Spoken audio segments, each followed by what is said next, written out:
Hey everyone, we are live now on the Conversations That Matter podcast. I'm your host, John Harris. Some of you can tell I am fighting very hard. I am fighting some kind of a bad cold. So I appreciate your prayers. I know we did the American Churchman yesterday and I was barely hanging on. I'm feeling a little better today. So hopefully I'll feel better to do some more podcasts later in the week. But I decided this morning we're going to go ahead and do a podcast. And thankfully, I don't have to do all the talking because we have two guests who we have had before on the podcast. We have Neil Mammon and Kevin McGary from Every Black Life Matters. How you doing, guys? Hey, John. Good to see you, brother. Good to see you too. I want to ask you first. You've been on the program before, but I think it was a few years ago. How's the organization going? Every Black Life Matters. We still have to fight the fight, man. I mean, right now we've seen a lull with BLM and Antifa. And Neil, I'm not trying to overwhelm the conversation. No. Chime in, but and because of that lull, people think, oh, things are fine. But I think after this election, we're going to see a lot more activity, and so we're ready. I mean, we're trying to be the righteous and faithful alternative to BLM. And if you go to our website, everyblm.com, you'll see what we stand for. 100% pro-life, 100%, pro-family, fatherhood, free markets and capitalism, the whole bit. So, go visit us. We're ready for this upcoming election. We think that after the election is when things will get, kind of crazy and chaotic again, and we'll be thrust into the middle of trying to bring calm and rationality and help and hope and support for various communities around the country. Yeah, well, I know, Kevin, you're an entrepreneur, an author. We're going to talk about some of your work. And Neil, you are an apologist. And I know I had the privilege of talking with you in Idaho earlier this year, and you showed me some of the things you're working on. So I want to get to those things. But first, with Every Black Life Matters, you guys were going to churches, as I understand it. You were giving presentations on, contrasting really with BLM and talking about why that's a fool's errand and why you have a more biblical, insane approach to correcting some of the things that are out there legitimately. You do have, I think abortion is one of the things you talk about a lot, that there are problems affecting these minority communities, but it's not the same problems necessarily, and it's not the same cures that BLM has. So you just said, Kevin, that you think the activity is going to drum up after the election. Either one of you, why do you think, like, do you see that under either circumstance, whether Trump or Kamala wins, or is that, because I was thinking, like, if Trump wins, of course there's going to be retaliation, but if Kamala wins, I didn't conceive of that. So how do you see this playing out? Well, let me jump in real quick. Yeah, I mean, I think if Kamala Harris wins, we're going to see more CRT. We're going to see more transgenderism. All these are BLM talking points. We're going to see more fatherless kids. We're going to see all that in her policies, which are going to spread out. So we'll see that coming out for sure.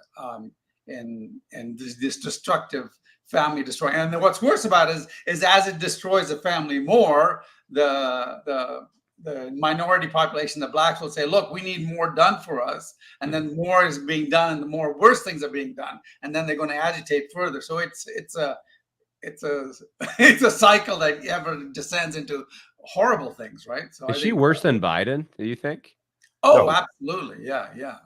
Well, you lived in California. You both actually lived in California. Do you still live in California? Well, you don't. Kevin does. I left. Yeah. So you're smarter than Kevin then. No. Kevin's still stuck in California. I had to leave. I was fighting the fight, and then I got blacklisted. Couldn't get a job there as an engineer. I'd started 4 companies. Found out one day that nobody wanted to hire me because I'd been on Fox News, and I'd been, people could just Google me and see that I was on the wrong side of what they thought was the kind of people they wanted to hire. So I gotcha. We were watching, my wife and I, the Reagan. I don't know if you've seen the Reagan movie. Great movie. Yeah. At the end scene there where he's riding for the last ride. You can't. I was trying to fight tears when he's in.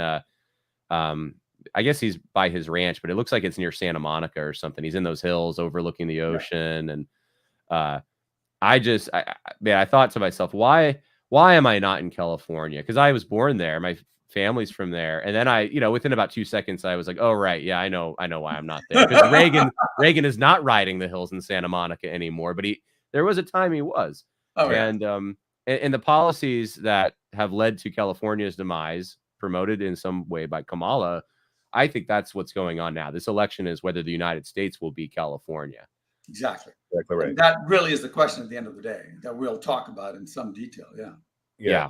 I think that for the second part of that question, John, the reality is the Democrat Party told their brown shirts, look, hold off, no political, no riots, no shaming, none of that stuff this summer. After the election, if we don't get our way, we're going to go all in. It's going to be chaos on the streets, and they're going to unleash the various terrorist groups that are already here, and the various gangs, Venezuelan and otherwise, that are already here. So we are going to see chaos in the streets when Trump is elected. I'm thoroughly convinced. You're making the call. I'm making the call. Now there'll be over the top cheating and all of that, but I think that I think that the enthusiasm for a Trump presidency again is going to overwhelm their ability to kind of jimmy the cheat. So I don't see that impacting it as much. It's still going to be there, but we're going to have to fight through that. But yeah. Well, and by the way, as far as the violence and all that, you can be assured it's only going to happen in Democrat-led cities. Yeah. It's not going to happen in any Republican-led cities because they won't put up with that. Right. Yeah, that's probably true. I live across the river from kind of a blue area, and we have a bridge and are obviously a river that the bridge connects us, but the river separates us, and that's my saving grace, I suppose, in an event that Trump wins, because I know just across the river from me there will probably be some protest, and who knows, it may even turn violent. They had some heavy BLM protests last time around. So here's the question. This is the title of the podcast. This is what I wanted to spend most of our time talking about. Make the case for Trump then, because I see a lot of Christians online. I don't know if I should say a lot, but it's the ones that are saying this are aggressive and very adamant, let's say. And they tend to be on places like X, and they will say that Trump is a compromise candidate. And some of what they say kind of makes sense. Like, I understand they'll say that he has shifted on abortion to being more pro-choice, more pro-abortion, or less anti-abortion, however you want to frame that. And he is also pro-LGBT in some ways. I guess he's against transgender sports or transgender surgery operations for children, but he's also fine with same-sex marriage. And he'll say things like, my presidency is going to be great for gay rights, or my presidency is going to be great for women who, women's health care. And by that, he's talking about, I can't remember actually the phrase. I don't think he said health care. It was women's issues or something, but it was the frame of it was talking about IVF and abortion and some other things. So make me the case if I'm a Christian who is skeptical about this and thinks maybe we can just wait another 4 years and then we can come back with Ron DeSantis, let's say. So you want me to, so let me start. So first of all, we have a responsibility. And so let me talk about biblically, what is a Christian to do? And let's forget the Trump versus Harris for a second. I know that that's the binary choice, but there are certain things that we as a body of Christ have to sort of straighten out first. So we were born into a place where God has given us the right, the privilege, and the responsibility to actually be able to vote. So this is a wonderful opportunity if you're born here in America. All right, to participate in what God ordained as a representative republic. And I say God ordained very specifically and purposely. We didn't arrive here in America just virally and decide we're going to do a representative republic. No, we looked to the word of God and we saw what God did with the children of Israel leaving the Hebrew enslavement, and what he said through Jethro, giving Moses the mandate and command to make sure to have everybody, break the hundreds of thousands out here in the wilderness, break them up in tribes, and have everybody participate in selecting their representative tribal leader or the government. And so that's how it was done. Exodus 18, the entire chapter lays it out for you. It's very clear. And then he says, do this as I, God, commands. So the responsibility for every Christian is to actually participate in this. When we say, oh, I'm not going to vote, I'll write Mickey Mouse, I'll write Jesus Christ, guess what? You're not participating because your vote is not counting. Actually, it is. Your vote is counting to maintain the status quo. That's what it's doing. So for all of you people that say, well, he changes the idea about, abortion, and so therefore he's no good, or he's morally compromised, or he's compromised on all these other issues, guess what? You have a binary choice. You must vote. If you don't vote out of your sanctimony, that's fine. Just know what you're doing. You're empowering the existing status quo. There's no other way around it. Everybody over 18 in America votes. You either vote passively or you vote actively. A passive vote is a vote that is not going to count. So you can write Rand Paul, Ron Paul, Jesus Christ, Mickey Mouse, whatever on your ballot, but guess what? You're actually empowering the existing state. The only way to change the existing state is to cast an active vote. So, our friend Bill Federer wrote a recent book, silent equals consent. When you're silent, you're not voting. You're saying, look, I'm consenting to the existing status quo. I don't care if we murder children. It's fine. We could, 9 months. We know that Kamala is going to do that and make it a federal mandate up to 9 months. And even after birth, they can decide to kill the child and cut off the body parts and sell it or whatever they're going to do. That's what you're empowering when you don't vote. That I wish it was easier for me to tell you that, but that's a fact, undeniable. The only way to change that is to actively vote for a person that's on the ballot that your vote will actually count towards. And right now there's 2 people. So it may be inconvenient for us. Both people are morally compromised. Both people have all kinds of issues. I get it. I understand. But your godly responsibility per Exodus 18, which God established for us as a body of Christ to provide a representative government, that's what we're supposed to do. And he said, basically, he gave us also he says, look, appoint capable men and appoint leaders. Okay. And then he says, God-fearing men who can be trusted and cannot be bribed. So he gave us some criteria. God-fearing, cannot be bribed. They're not in China's pocket. They're not in Soros' pocket. There's only one candidate who everybody can attest. He may be horrible, but that brother can't be bribed, man. That brother, and as far as God-fearing, he sees what happened with his recent assassination. So there's all kinds of inconveniences about us aligning behind, let's say, Trump. But the fact is we have a binary choice and we have a responsibility and we must carry it out. Inconvenient as it is, that's what we must do. I was a little, both Neil and I were troubled several months ago when you had some pastors on here, and especially one pastor who we like, but he says, look, we don't have to vote. Well, again, a passive vote, a no vote is literally a vote for the status quo. So if you like how things are going, fine, your vote, you could vote or not vote. It doesn't matter. Still going to count the same way. But if you don't like how things are going, you don't like the, killing babies after birth. You don't like grandmothers who are fixed incomes and have overwhelming inflation. You don't like our children being defiled and their body parts cut off. You don't like all of these other arduous and destructive policies that are affecting the church. You don't like the fact that you can't go in front of a clinic and pray without being jailed for up to 9 years. You don't like those things. So guess what? You have to actively vote to change it. That's the reality. Yeah. So go ahead, Neil. Yeah. Thank you, Neil. I just to set it up, we were at a conference earlier this year, and I know you and I sat at the same table. I actually hope the gentleman who was giving me a hard time for voting for Trump maybe listens to this, because there was someone there who was very anti-abortion, to his own credit, which I am as well. And but that was the baseline for his disapproval. In fact, he had said it that I was compromised if I voted for Trump, that eh, I think he even said I was in sin, or at least he implied that I would be in sin for doing so.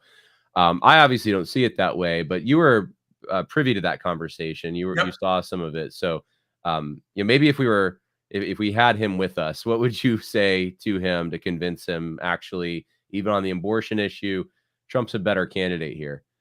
Well, I mean, and in a sense, I did have that discussion with him about You other did, candidates, yes. because he then came later. That gentleman came later to a prayer rally we had at the Capitol here in Idaho, and he was handing out these abolition flyers, which I'm 100% for abolishing abortion, but we have to understand how to get there. His thing was, oh, look, here's a candidate who voted for. There was something on the ballot basically that said you can't do abortions in Idaho except in the case of life of the mother, rape, or incest, right?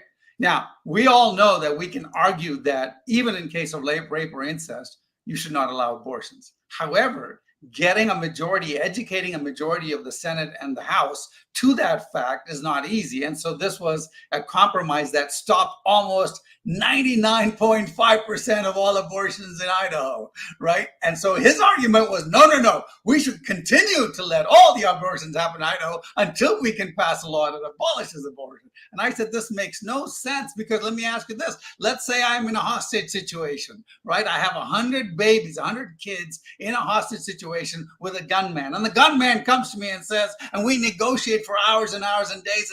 And finally he says to me, oh, look, okay, I've listened to you. I will let 99 of the kids out, but I'm going to hold on to that one kid as a hostage. Do I say, no, we're going to take either we take all 100 or nothing, no deal. No, I'm going to run in and take those 99 kids. I'm going to save them, and then I'll come back for the other 1%. So that's what we're doing here. We are trying to save 99% of the situation here. And for you to come and say, no deal, kill all the Jews. If you don't give us 100% of the Jews, you can kill them all. Right? No, I'll take 99% of the Jews. I'll save as many Jews as I can. But Hitler, no, I'm not going to make a deal with you where I'm not going to deal with these abolitionists who say, no, you got to release all the Jews or we're not going to save any Jews. Right? Schindler didn't do that. He's like, I'm going to save 5, 10, 100. I'm going to do as many as I can. And whenever I can, I'm going to save what I can. And that's the way we should be acting. And for him to go in there and say this, I thought was just preposterous. So let's look at Trump. And the real question for Trump is, I didn't vote for Trump the first time around because I thought this guy was exactly what everybody thought he was going, that everybody today thinks he was going to be. And I didn't vote for him, right?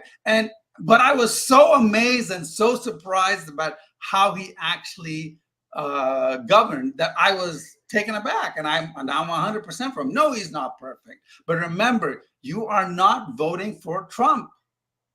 You're voting for Ben Carson. You're voting for who's going to cut all the fat in the country, Elon Musk. You're voting for who's going to go in and make sure that our healthcare really is healthcare with RFK. You're voting in for Jack Hibbs as a counselor. It's not Trump. Remember, in the Old Testament, when Jeroboam and Rehoboam were having this fight, and Rehoboam goes to the men and he says, what advice should I take about, my father was a big socialist, Solomon, right? He took all the taxes. What should I tell the people? And the old men said, tell the people that you will reign in a better way. And the young men said, no, tell the people you will be worse than their father. And he took the advice of the young man, and guess what? This kingdom was split. The question is, whose advice is Trump taking? From what we've seen, he's taking the advice of the Jack Hibbs. He's taking the advice of the Ben Carson. He's taking the advice of the people that have guided him along the path. He's taking the advice of appointing 3 judges. Now, look, folks, I don't care where you stand on it. Before Trump, every president said, oh, we'll try to stop abortion. We'll try to stop abortion. It was Trump who stopped Roe v. Wade. It's Trump who destroyed Roe v. Wade. It was Trump that canceled it. You didn't get that with anybody else. You only got that with Trump. How dare you think that Trump is not going to be doing what you want? Yeah. He's mushy on this. He's mushy on that. The question is, who is advising him at the end of the day? But let me say this. You said great points, Neil. And I think what's in back of everybody's mind is, well, what you raised, John, let's see if we don't vote for him, if we don't, it's fine. If he loses this time, Kamala has it. And then maybe next time we get somebody that's more pure, that's more sanctimonious, that more fits my personal style. Here's a fact. And I've already done the research, folks. Neil and I, this is what we do. We write books on this stuff, okay? So we bring receipts. If you want receipts, bring us in. Let's sit down and chop it up, okay? Here's the deal. We have central bank digital currencies. Biden's 14067 that he put, it's an executive order 14067 that he did about a year and a half, 2 years ago. And the central banks, he says, look, all the banks in the United States must be ready for our next financial crisis, which of course they'll pause, so they can get us in the Great Reset. This is scripted. It is on schedule, and it will happen if they get this second term. It's just there. The banks on last year said, yep, we're all ready. So Chase, Wells Fargo, all of them, they tested the digital currencies. They're ready to do it. They're ready. So that's number one. Number two, BRICS nations, Brazil, Russia, India, China, and South Africa. And now they've added some more, like 36 different nations now, is competing with our petrodollars. So that currency is positioned to potentially take over in the not too distant future. That's another ominous sign. Then you have Kamala saying we are going to raise the lid on the Supreme Court. We're going to put 12, 15, 17, whatever we need to do to permanently enshrine leftist progressive Marxism. Okay, so and have the Supreme Court then come down with decisions that are always leftist. Okay, and then number four, she says, and we're going to give everybody that's come in over these past several years voting rights, which will overrule and basically disenfranchise every single American that we can vote now and actually have some power, a modicum of power. It's going to be gone. So when you say we can wait till next time, folks, there is no next time. This is it. We are on the precipice of economic global calamity. It's going to happen if they get an opportunity. Harris is a globalist communist. She is. This is her history. So she will push us towards the World Economic Forum, Great Reset. This is not hyperbole. This is happening. This is scheduled to happen.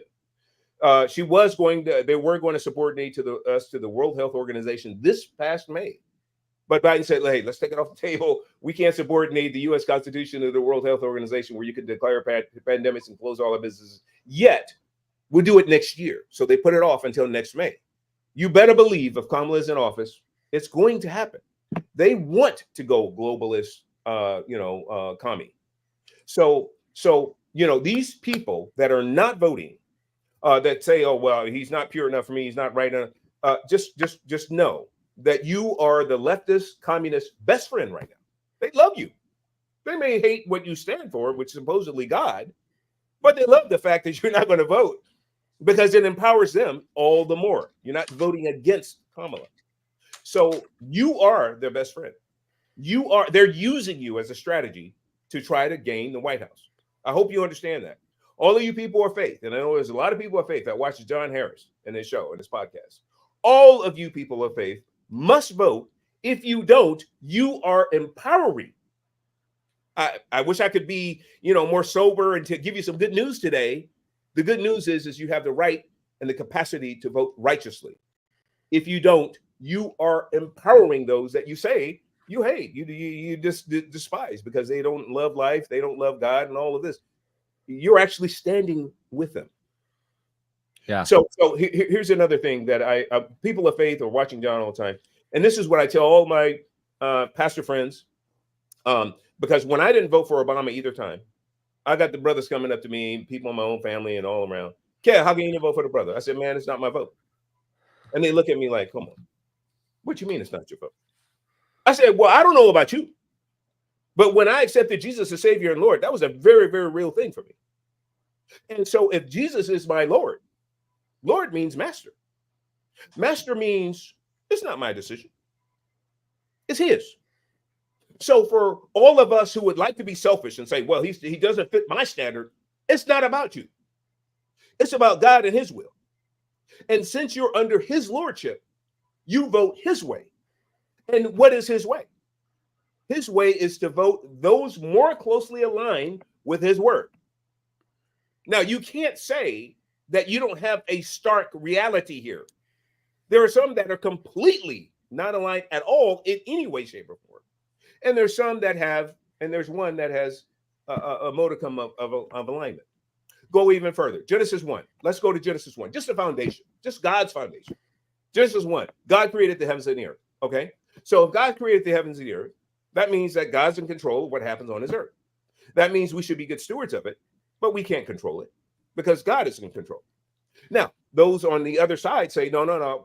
God, he doesn't control anything. We, with CO2s and all that, we have to mandate, we have to control because we control everything. Now, these are the same people that said, look, we're going to have global warming, global cooling. Earth is going to burn up in 7 years. Oh, and then they revise it every 7 years. But so these are those people. Okay, so that's a stark contrast. All right. Number 2, God created male and female, Adam and Eve. All right. So there are some that say, well, no, forget God. God didn't actually create those. We have furries, we have doggies, we have 140 different genders. We have that side. And then you have some that say, no, God, we have 2 species, 2 biological organisms, XX and SY chromosome. God created them both, male and female. That's it. Okay. Then God said, be fruitful and multiply. Okay. So we have one side that says, look, we should have as many babies as we can have. And give the power to the states to decide their own how they want to do that. And then you have the other side that says, no. We need to kill. The mother can decide to kill these babies, even up to and after birth. So you have stark contrast with just the foundations of God and who he is and his word. I didn't go into any other policy. You don't need to. So for you to say, oh, well, I can't discern God's will. I know he's my Lord, but he ain't telling me anything. The Holy Spirit's not telling me. Stop it. Stop it. This is a stark contrast here. I challenge you to tell me that this is not true. Yeah. So just vote accordingly.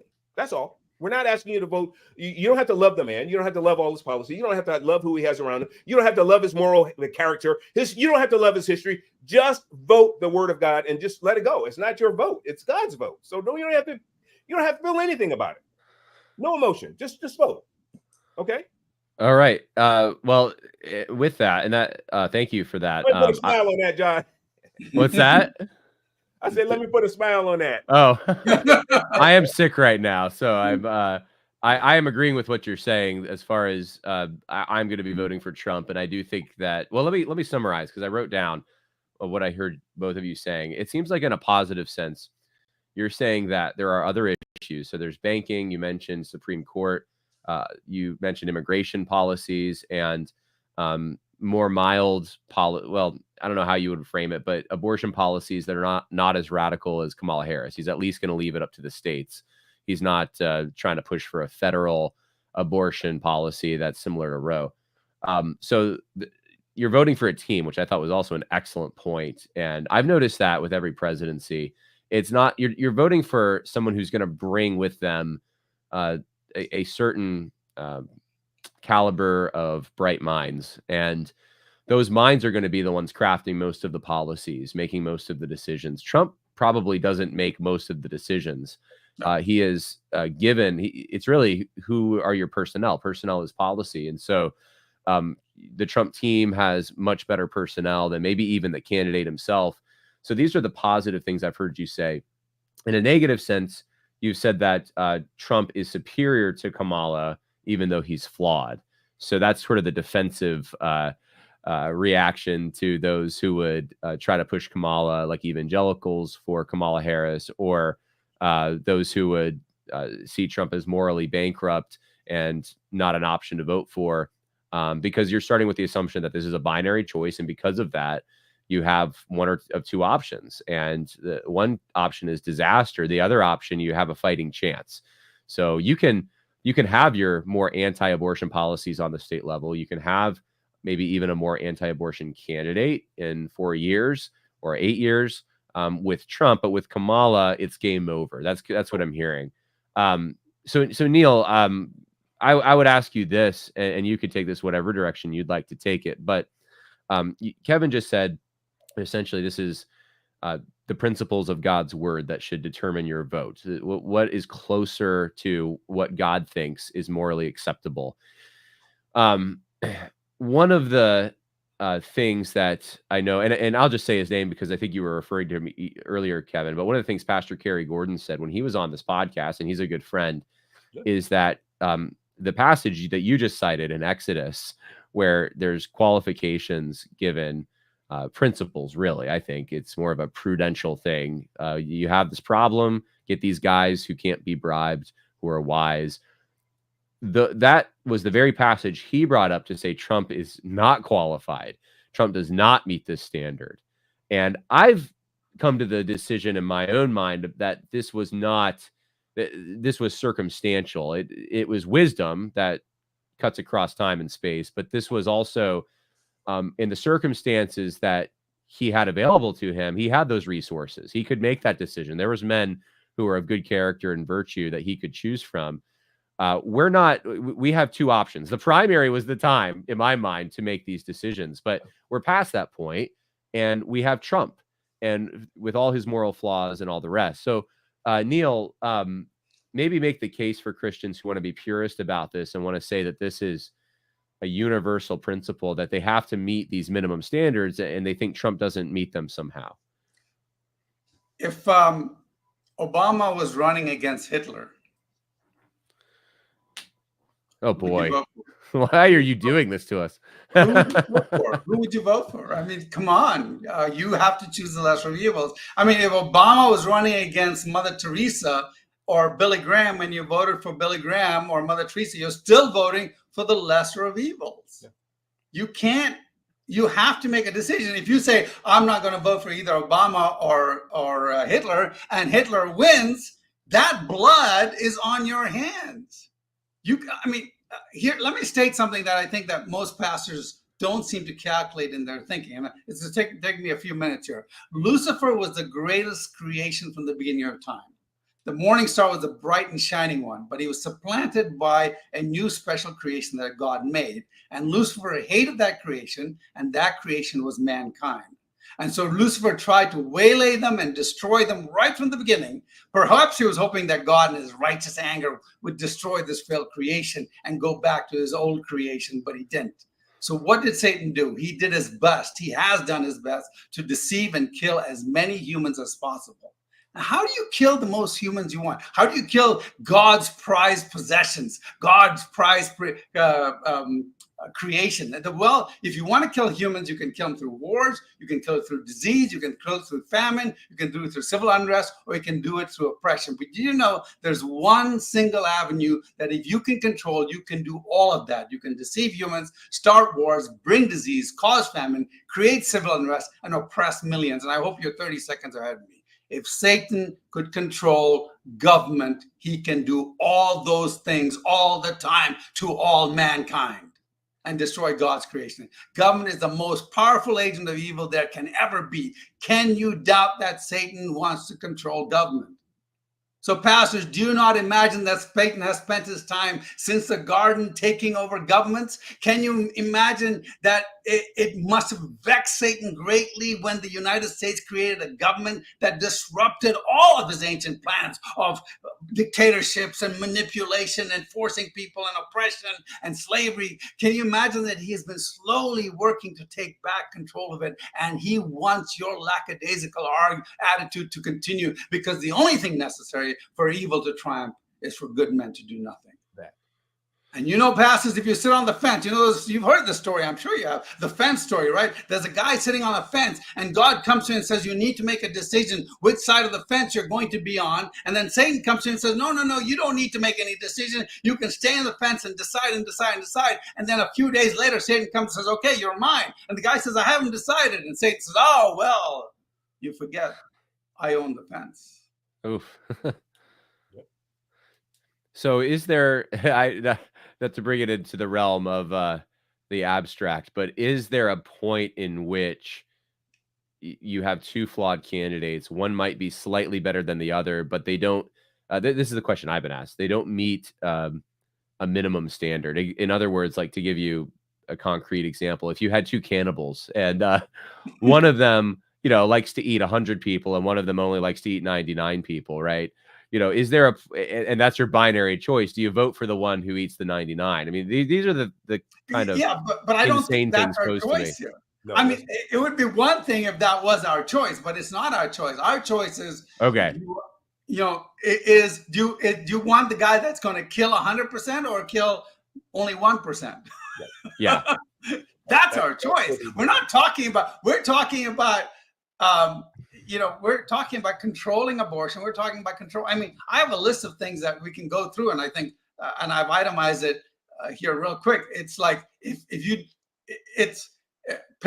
we're not talking about extremes here. We're talking about, let me rephrase that.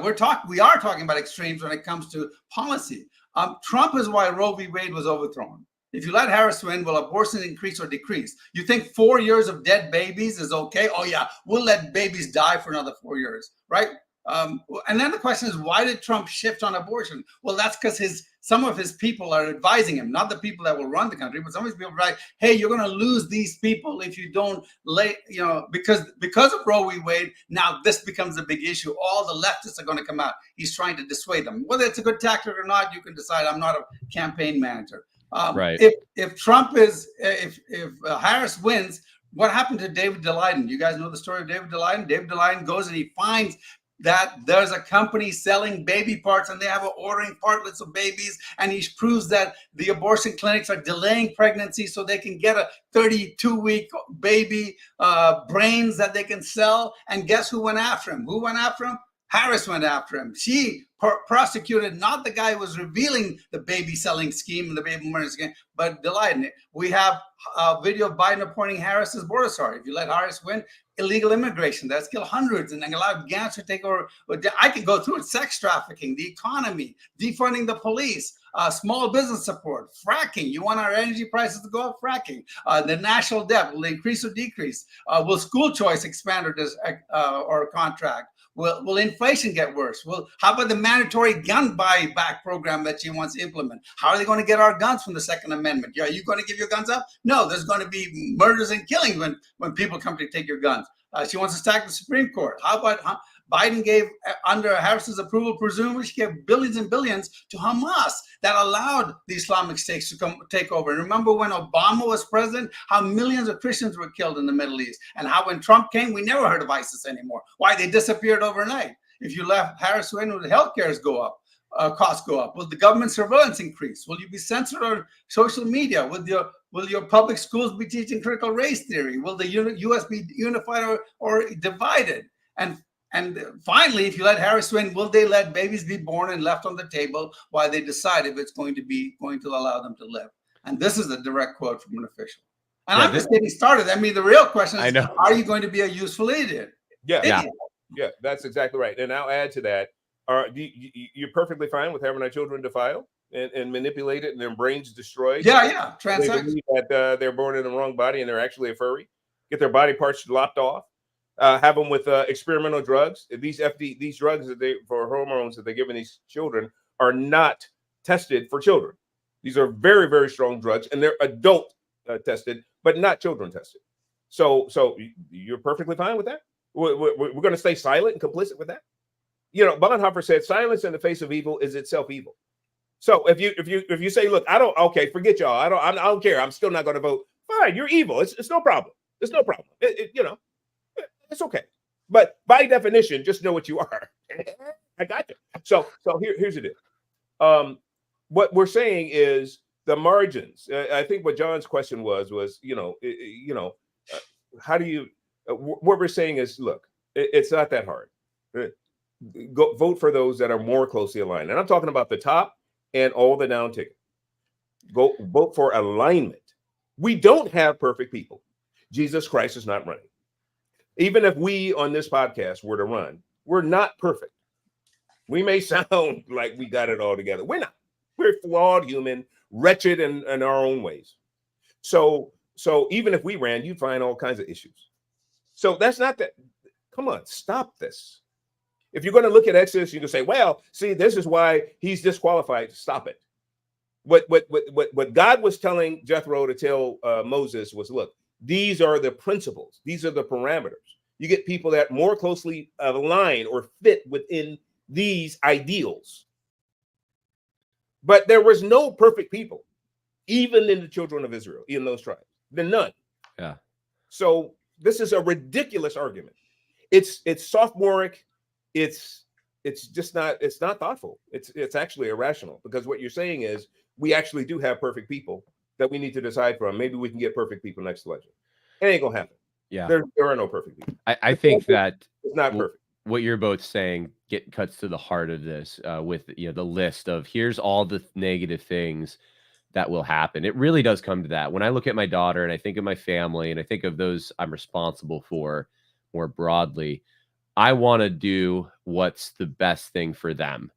And I know all the policies, everything you're talking about, it's terrible for them. And so, yeah, of course, if you had two cannibals and they're both going to eat my family, I have no option. Of course, I get that. But we're not in that situation. We're in a situation where I can have actual, a Trump presidency would bring tangible, actual good to my family. My daughter will be in a safer, more economically beneficial environment than she is right now. And that's as a father, I think that really that's what it comes down to for me.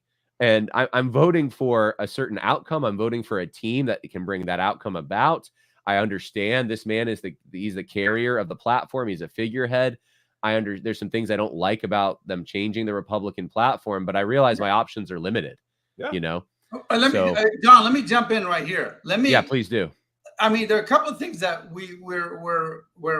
it's like what the left does. They cause a problem and then they blame us for the problem. Okay. Why is there a problem that the Republican platform was diminished, that was compromised? Let me tell you why there's a problem. Because pastors were not involved in it. Because for the last 40 years, pastors were not getting the people to go out and get elected as Republicans. Because pastors were, look, in the Old Testament, kings would ask the prophet saying, should I go to war? Right? Pastors, that's your job. You're the prophets today. What king has been asking you what advice? We've gone to war so many times. Have you gone to the president and said, no, this is a bad war, this is a good war? Have you opined? Have you gotten involved in a position of power? Have you been influential? How dare you tell us, well, we're going to back off now? Well, you've been backing off for the last 40 years. That's why the Republican platform goes. That's why we have a Donald Trump running and not a Billy Graham running or someone, because nobody up there is running. Good point. The problem is you. You started this problem and now you're blaming us for it. Yes. We're trying to fix what you haven't done in the last 40, 50 years. Here all the time across the country. Neil and I go across the country all the time, and we still hear pastors saying, well, we don't get political. Excuse me? You create a vacuum in culture by not being political, by being sanctimonious. Oh, we just gonna do church. And what happens? If I recall correctly, John, you're a theologian. Help me to understand this.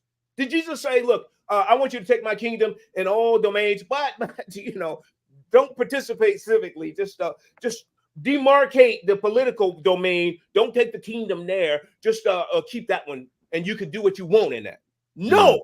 The domain, the kingdom is supposed to be spread in every area, in every form of existence, of human existence. He wants the kingdom to be spread.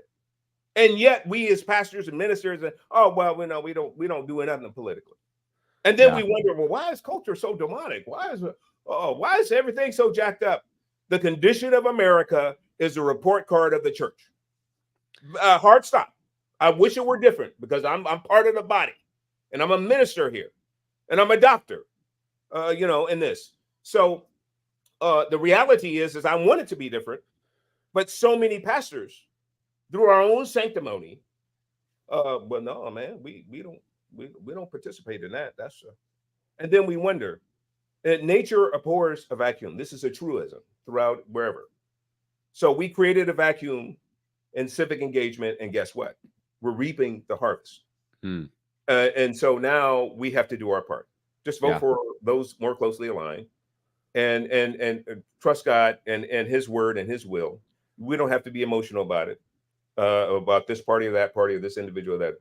But because under lordship, it just doesn't matter. We just a conduit, a vessel to be used by Him in this season. So let's just do that and do it well and just keep it moving. It's okay. It's funny how the liberal churches. One last thing. Yeah. This is a risk that a lot of people are just completely ignoring. The fact is Biden came out earlier this year and he says, look, we're on the brink of nuclear Armageddon. And this was just with Ukraine and Russia.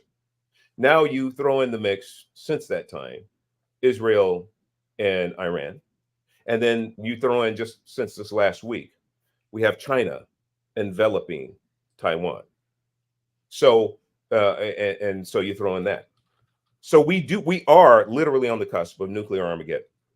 Now, who has the track record for sitting these jokers down, slapping them across the face and saying, no, y'all get this straight, straighten this out and go, end this. The only person that we have in our history is Trump, who can do that. Could you imagine Kamala going up to Xi, talking about, hey, well, don't take Taiwan. It's okay. Excuse me? Xi will laugh her off the room. She's going to sit down with the Ayatollahs in Iran and say, oh, don't do no more of it. Come on. She's going to sit down with Putin, and she'll sit down with Zelensky. He's a joke. He's an actor. But Putin, she's going to sit down with Putin and say, no. So we have a responsibility in this election. So let's do it. Amen. Well, let's get to some of these questions. There's some good questions coming in, and then you guys can plug some of what you're doing here. So let's start. And by the way, if you're listening, you have questions, please get them in now because I'm seeing a lot of them come in. All right, so let's start here. Let's see. Bauer Power says, Kamala just told two young men who yelled, Jesus is Lord, Christ is King. You are in the wrong rally. I don't understand how any Christian can vote for her. Yeah, I saw that too. And then J.D. Vance, of course, actually said Christ is King and the crowd cheered. And I saw Trump last night. He actually highlighted this and said that Kamala doesn't like Christians. I do, basically. Yeah. So I don't know. It seems pretty obvious to me, but all right. Leha Laughlin says Trump is the son of perdition, leading the falling away foretold, absolutely shipwrecking religious morality. Trump removed abortion from the Republican platform. There's no reason to vote for Trump. Yeah, that's when I hear a lot about the platform. And that's my answer. Yeah. Okay, you're no vote to vote for the leftists. Yeah, how come more Christians weren't in that platform deciding? How come more Christians were in position? It's because we haven't been running Christians. Christians have not been involved in politics. Pastors have not been involved in politics. Pastors have not got engaged and advising the kings. I mean, what part of Eli, Samuel, Elijah, Elisha, John the Baptist role is not our role? It's all our role, and that's why that happened. And yes, but the reality is that he's the one who stopped Roe v. Wade. He's the one who's going to prevent more abortions. And yet you want to say, no, I'm not going to vote for him. I'm just going to let Hitler win.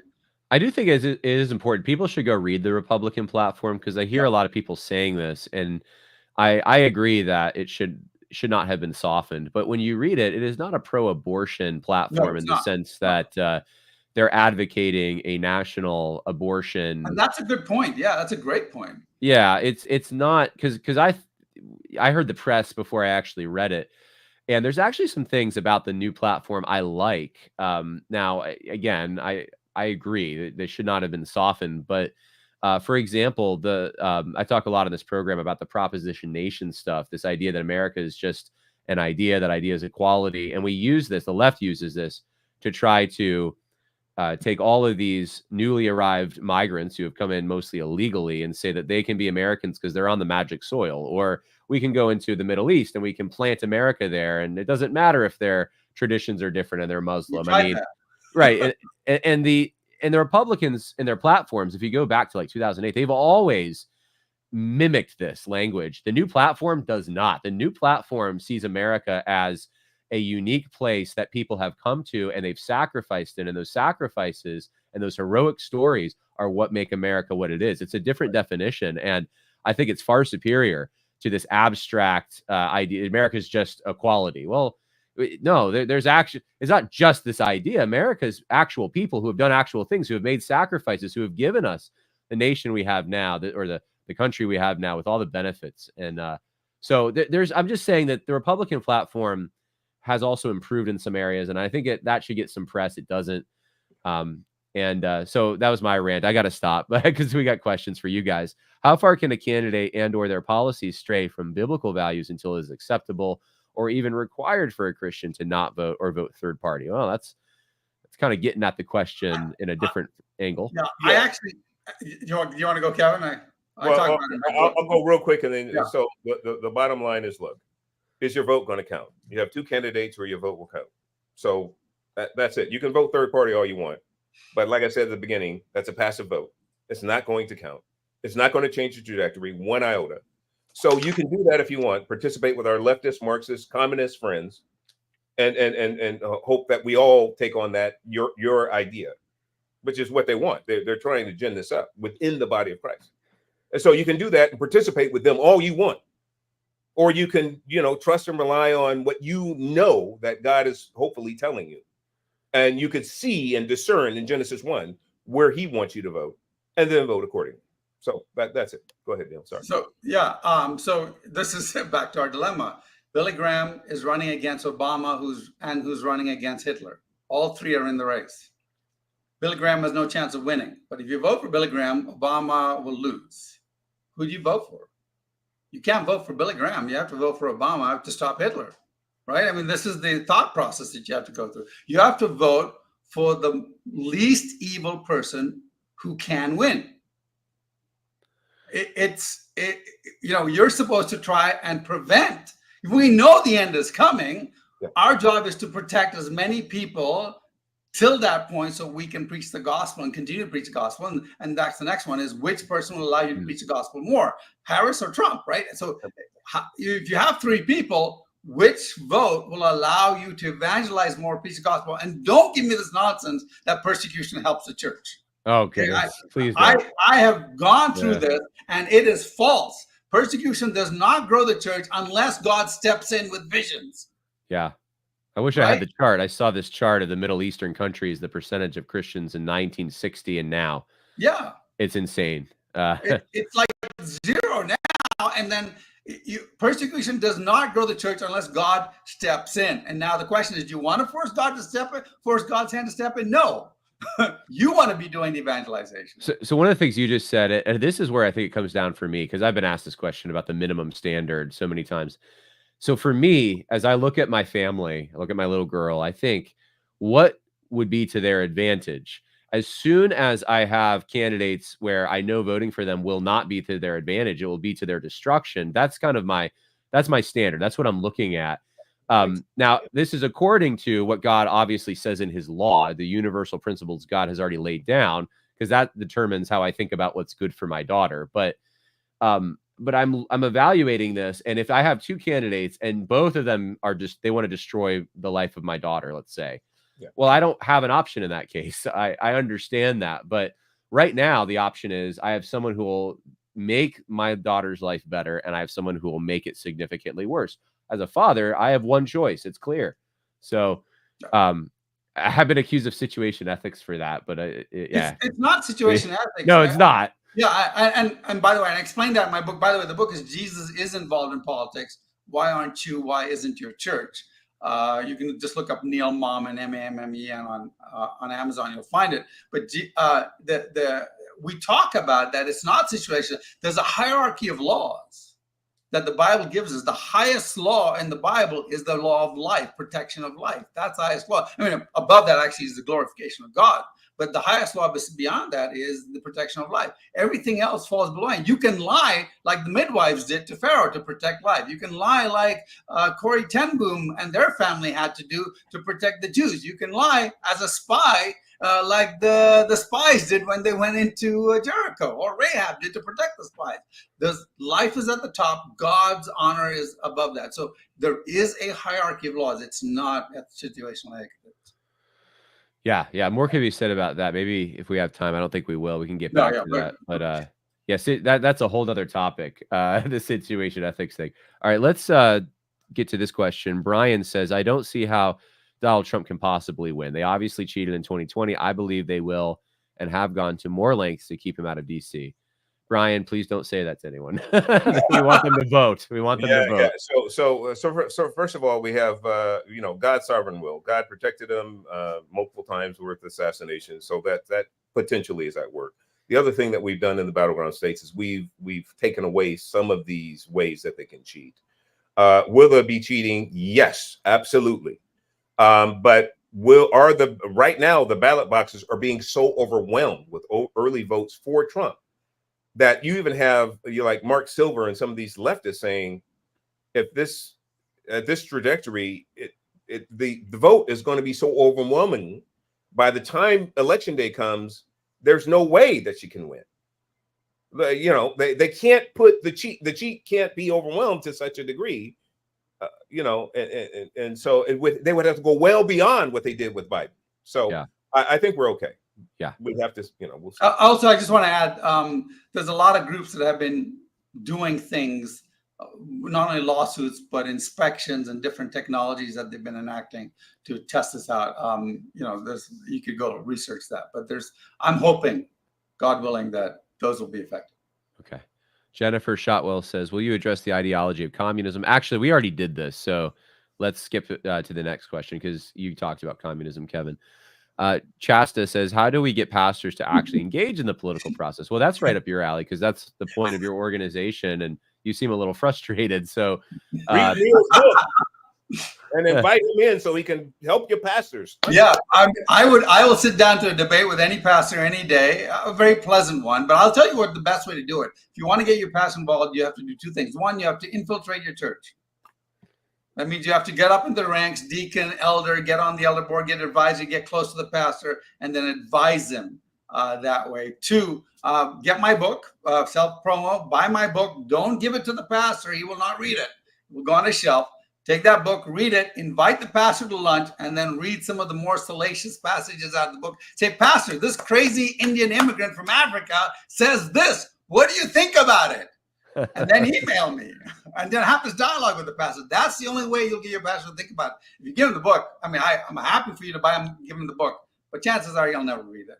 You've got to engage with them personally. Take him out to lunch. Talk about it. And after that, if you really want action, you really want to put your pastor on the spot, you really say, invite Kev and Neil in, have a discussion. Yeah. You and the rest of the leaders here. Yeah. Let's get them out. Well, if you haven't gotten it so far, Neil and I don't mince words when it comes to the word of God. Now, we don't do this pretentiously. We don't do this, because we think we're, theologians and all that. No, we just happen to know the word of God to the extent that we feel comfortable in any environment to debate anybody at any time. So invite us in. Let us have that. Ryan says 2 Chronicles 11:14-17 sounds like a lesser of two evils option. Priests moved to Jerusalem to maintain faithful worship, and I have that actually. So it says this is the section where Rehoboam, reigns over Judah, and then Jeroboam appoints false priests. So it says, for the Levites left their pasture lands and their property and came to Judah and Jerusalem, for Jeroboam and his sons had excluded them from serving as priests to the Lord. He set up priests of his own for the high places, for the satyrs and the calves, which he had made, or satars rather, those from all the tribes of Israel who had set their hearts on seeking the Lord God of Israel followed them to Jerusalem to sacrifice to the Lord God of their fathers. They strengthened the kingdom of Judah and supported Rehoboam, the son of Solomon, for 3 years, for they walked in the way of David and Solomon for 3 years. Maybe I'm missing something because I'm reading this and I'm wondering what the connection to lesser two evils is. Yeah, I don't. I think the thing is that they left their lands and they went over to where God had ordained. But I don't know about lesser two evils. I mean, this is the situation with God. They used to worship in the high places once the temple was built. The high places were valid, right? So, but I don't know if that's the best argument to bring up for voting for Trump. But that's interesting. I should probably look at that more. Someone asked me if the guy who asked me if I was compromised if I voted for Trump was T. Russell Hunter. No, it wasn't him. No, it was someone else, and it doesn't matter. Someone without, I don't think, a lot of institutional authority. Just I happened to come to a conference and we sat down for a meal, and he was just very opinionated about that. So we had a good discussion. How do you feel about the Bible laying out an abortion ritual in Numbers 5? Says Podling Dan. What? An abortion ritual? I think I know what this is. Hey, actually, Neil, this is good for you because you're the apologist here. So let me go to Numbers 5 just so we're on the Yeah, same. I'm not familiar with that passage. No, I think I've heard this before from atheists. This is, let's see.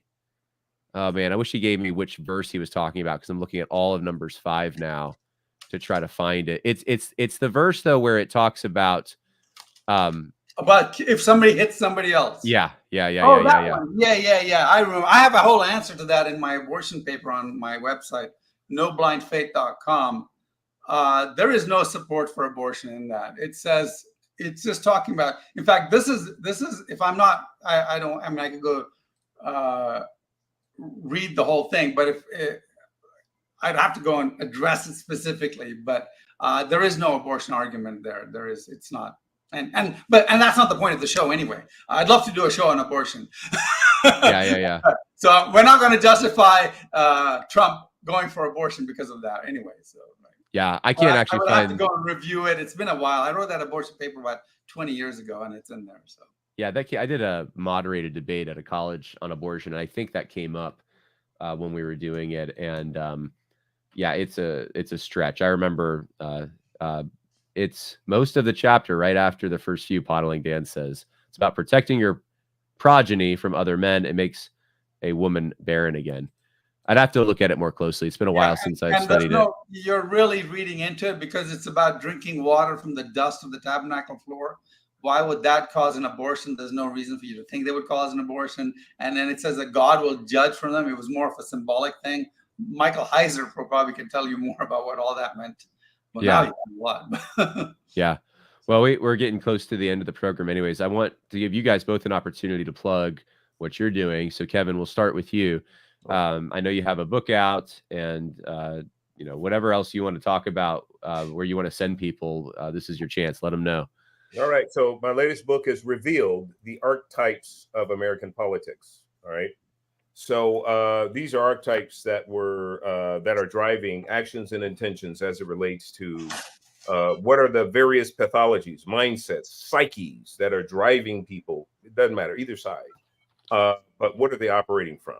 And so this, I've taken one of Malcolm X's speeches to the grassroots that he did in 1963, and provide you complete context with what our grassroots in America and American politics is right now made up of.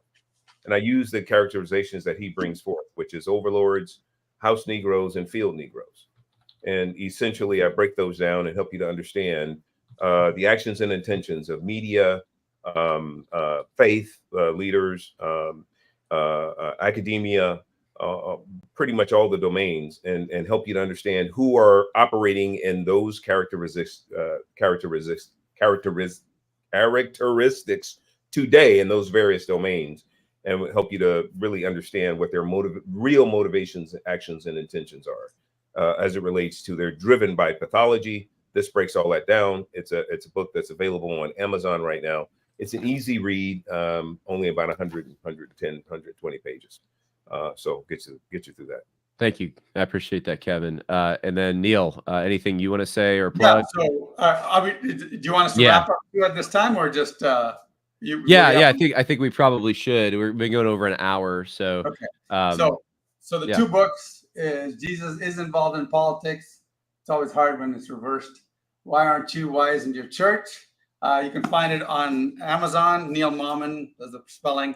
And then my new book, which is very appropriate, very controversially titled, How to Stop Racism in America. It's basically, again, if you just look up my name on Amazon, you'll find it.